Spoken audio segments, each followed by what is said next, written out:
ඔයාගේ ලයිසන් එකේ පුන්ති ඉවරද කියලා දන්නේ නැහැ නේද? එහෙනම් මේ වීඩියෝ එක අහන්න.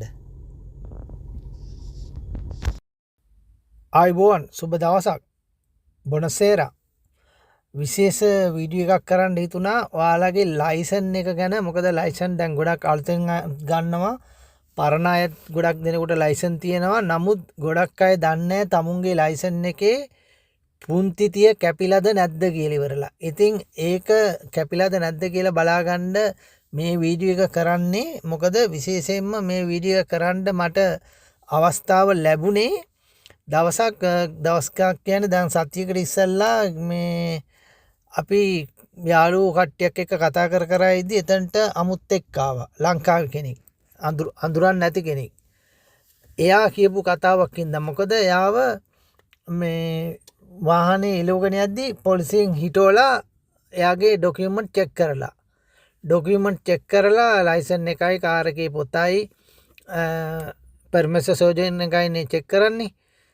ඒ චෙක් කරද්දි එයාගේ ලයිසන් එක පොලිසිය චෙක් කරද්දි බලලා එයාගේ පුන්ති එකක්වත් නැහැ. පුන්ති 30ම ඉවර වෙලා. පොලිසියෙන් චෙක් කරන වෙලාවේදී නමුත් මේ පුද්ගලයා දන්නේ නැහැ මෙයාගේ ලයිසන් එකේ පුන්ති ඉවර වෙලා කියලා. නමුත් පුන්ති 30ම ඉවර වෙලා මෙයාට ලොකු ප්‍රශ්නයක් වෙලා තියෙනවා.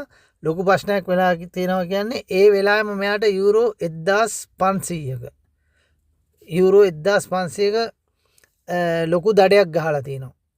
මොකද මෙයා පුන්ති ඉවර වෙලත් මෙයා මේ කාර් එක එලවන හින්දා මෙයා නොදැන මේක එලවනවා කිව්වට ඒක එයාලා පිළිගන්නේ නැහැ. මොකද කොමුණු එකෙන් පුන්ති ඉවරුනාම ගෙදරට එවනවලු මේ ලයිසන් කියන්නේ පුන්ති ඉවරයි කියලා ඉවරලා ගෙදරට එවනවලු ලියුමක් ඒකට විසඳ ගන්න කියලා. ඒක පුන්ති අලුත් කරගන්න අලුතෙන් ට්‍රයල් ගිහිල්ලා හරි කොහොම හරි ඒක කරගන්න කියලා. ඉතින් මේක බලා ගන්න ඇප් එකක් තියෙනවා.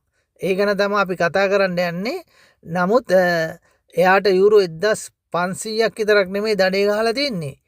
එයාට කාර් එක ආයේ ඒ 1500 ගෙවලා එනකන් එයාට වාහනයක් එලවන්න බැරි වෙන්න එයාගේ වාහනේත් මේ වෙන කාටවත් හරි එලවන්නත් බැරි වෙන්න එයාව මේ මාස 3කට වාහනේ එලවන්න බැරි වෙන්න වාහනේත් බ්ලොක් කරලා. ඒකට අර ෆර්ම් ඇම්නිස්ත්‍රෝනිද ඔන්නෝම එකක් කියන්නේ.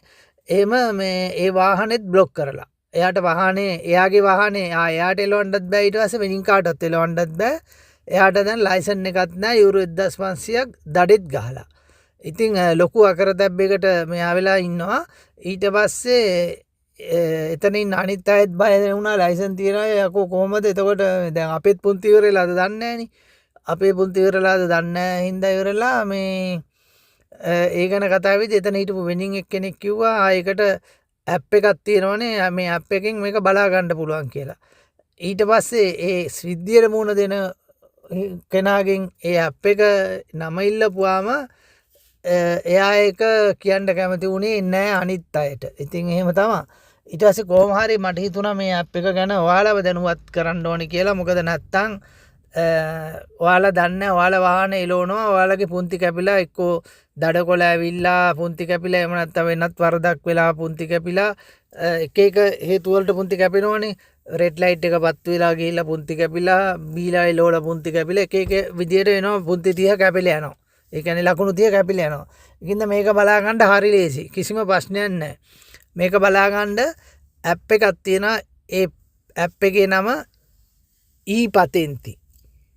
ඊපතෙන්ති කියලා ඔයා Google Store එකේ හරි මේ iPhone නම් App Store එකේ හරි මේ ගැව්වාම ඔයාට ඊපතෙන්ති කියලා එකක් එනවා. ඊ කියන්නේ ඉතාලිය ලංකාවේ අපි ඉංග්‍රීසියෙන් කියනවා අයි අකුරනේ. යිපතෙන්ති කියලා ගහපුවාම හරි එනවා නිල් පාට ඇප් එකක්. මේක ඩවුන්ලෝඩ් කරගන්න ඕන. මේක ඩවුන්ලෝඩ් කරලා මේකේ ඔක්කොම බලා ගන්න ඕන. ඔයාලගේ වාහනේ කීයක් තියෙනවද ඒ වගේ විස්තර විතර නෙමෙයි අනුන්ගේ වාහනත් වල විස්තරයට මේක බලා ගන්න පුළුවන්. ඔයාගේ ලයිසන් එකේ දැන් ලකුණු කීයක් තියෙනවද ඔක්කොම විස්තර මේක බලා ගන්න පුළුවන්. කිසිම ප්‍රශ්නයක් වෙන්නේ නැහැ ඔයාලට. ලයිසන් එක නැතත් ඔයාලට පාර එලවන්න පුළුවන්.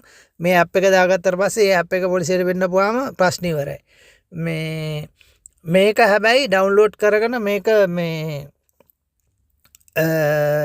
ඔයාලට ඇක්ටිව් කරගන්න නම් අනිවාර්යෙන්ම ඉතාලිය කාර්තදී ආයිඩෙන්ටි එක ඒ කියන්නේ ආයිඩෙන්ටි කාඩ් එක තියෙන්න ඕනේ. එහෙම නැත්නම් ස්පීඩ් කියන එක තියෙන්න ඕන. මේ දෙකෙන් එකකින් තමයි මේක ඇක්ටිව් කරගන්න ඕනේ. ඒ ඇක්ටිව් කරගත්තට පස්සේ ඔයාලට කිසි ප්‍රශ්නයක් නැහැ.